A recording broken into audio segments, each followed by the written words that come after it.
YSR Congress party Nellore జిల్లా అధ్యక్షుడిగా చెప్పండి, ఈ జిల్లాలో ఉన్న వైఎస్ఆర్సీపీ క్యాడర్కు కావచ్చు, అభిమానులకు కావచ్చు, వాళ్ళందరికీ ఒక జిల్లా అధ్యక్షుడిగా ఏం సందేశం? ఖచ్చితంగా ఈరోజు ప్రతిపక్షంలో ఉన్న జిల్లా అధ్యక్షుడిగా నేను ఇచ్చేటువంటి సందేశం, వైఎస్ఆర్ కాంగ్రెస్ పార్టీ కష్టకాలంలో ఉంది.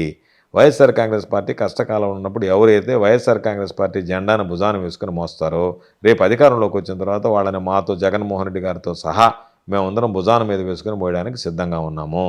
కాబట్టి ఈ అరాచకమైనటువంటి పాలనకు సంబంధించి చిత్రహింసలకు గురవుతున్నారు, నష్టపోతున్నారు, ఆర్థికంగా నష్టపోతున్నారు, దాడులు జరుగుతున్నాయి, కొంతమంది ప్రాణాలు పోతున్నాయి, కొంతమంది దెబ్బలు జరుగుతున్నాయి, రకరకాలైనటువంటి ఇబ్బందులు పడుతున్నారు, శారీరకంగా మానసికంగా అన్ని రకాలైనటువంటి.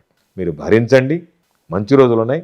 జిల్లా వైఎస్ఆర్ కాంగ్రెస్ పార్టీ ప్రతి విషయంలో మీకు అండగా నిలుస్తుంది. ఆ ధైర్యాన్ని, ఆ భరోసాని మీకు కల్పిస్తుంది. మీకోసం ఇది ఏదో జిల్లా పార్టీ అనేది కాకుండా వైఎస్ఆర్ కాంగ్రెస్ పార్టీ అంటే ఒక కుటుంబం లాంటిది. కాబట్టి ఖచ్చితంగా జగన్మోహన్ రెడ్డి గారి నాయకత్వంలో రాబోయేటువంటి రోజుల్లో జిల్లా ప్రజల తరఫున నేను ఇస్తున్నా, ఈరోజు చెప్తున్నా, 10కి 10 సీట్లు ఉమ్మడి నెల్లూరు జిల్లాలో కందుకూరుతో కలిపి 11 సీట్లకు నేను ఈరోజు 11 నియోజకవర్గాలకు అధ్యక్షుడిగా ఉన్నా. 11 నియోజకవర్గాలు క్లీన్ స్వీప్ చేస్తాం. భారీ మెజార్టీ గెలిచి జగన్మోహన్ రెడ్డి గారికి 11 సీట్లు కానుక ఇస్తాం.